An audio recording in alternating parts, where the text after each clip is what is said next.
Une pluie de missiles et de drones russes s'est abattue sur l'Ukraine pendant la nuit, tuant au moins 12 personnes. 10 personnes, dont 2 enfants, ont été tuées lorsqu'un missile balistique russe a frappé un immeuble d'habitation de 5 étages à Kharkiv, dans l'Est. 10 autres personnes ont été blessées dans l'attaque. Ailleurs, une personne a été tuée dans la région de Dnipro et encore une autre dans la ville de Soumy, au nord-est du pays. 3 autres personnes ont été blessées dans la capitale ukrainienne, Kiev. Le président ukrainien Volodymyr Zelensky a appelé ses partenaires étrangers à réagir aux frappes brutales contre l'Ukraine, dont l'attention de la communauté internationale a été détournée par la guerre au Moyen-Orient. Zelensky a déclaré que la Russie a balancé 29 missiles et environ 480 drones à travers le pays pendant la nuit. Les attaques ont également endommagé des installations énergétiques, ferroviaires et infrastructurelles dans toute l'Ukraine.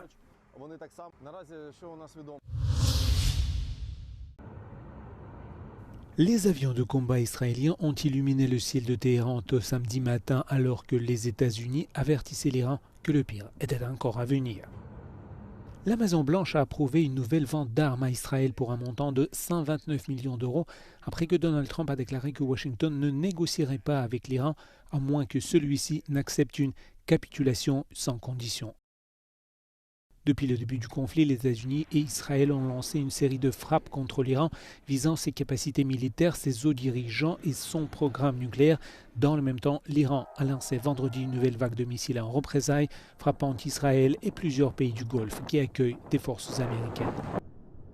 S'exprimant samedi à la télévision d'État, le président iranien a rejeté la demande américaine de capitulation inconditionnelle de Téhéran, la qualifiant de « rêve qu'ils devraient emporter dans leur tombe ». Fin de citation.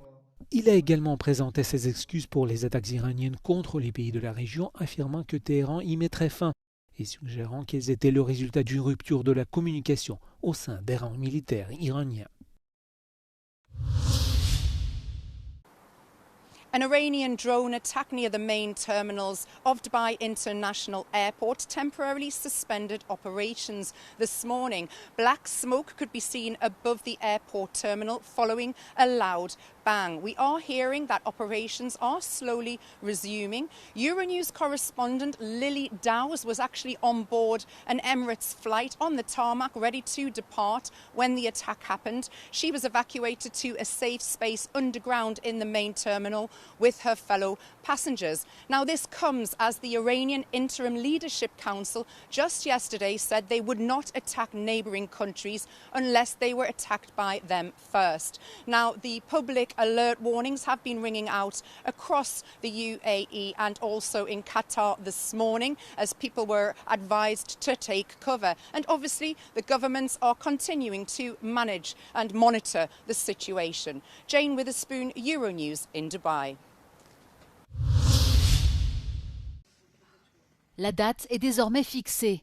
Le gouvernement islandais a annoncé ce vendredi qu'il proposait d'organiser le 29 août prochain un référendum sur la reprise des négociations d'adhésion à l'Union européenne. Une résolution devrait être présentée au Parlement à Reykjavik la semaine prochaine, une mesure saluée par la Commission européenne. We welcome the announcement by the Icelandic authorities on the plan to hold a referendum on the possible resumption of accession negotiations between Iceland and the European Union.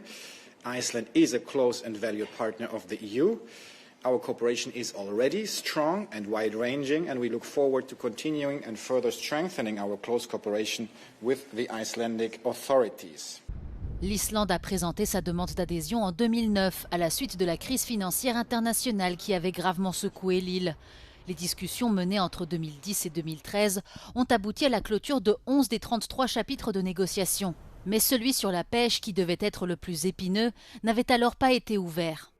Selon le dernier sondage réalisé en 2025, 44% des Islandais interrogés se disaient favorables à une adhésion de leur pays à l'Union européenne, tandis que 36% y étaient opposés et que 20% n'avaient pas d'avis tranché sur la question.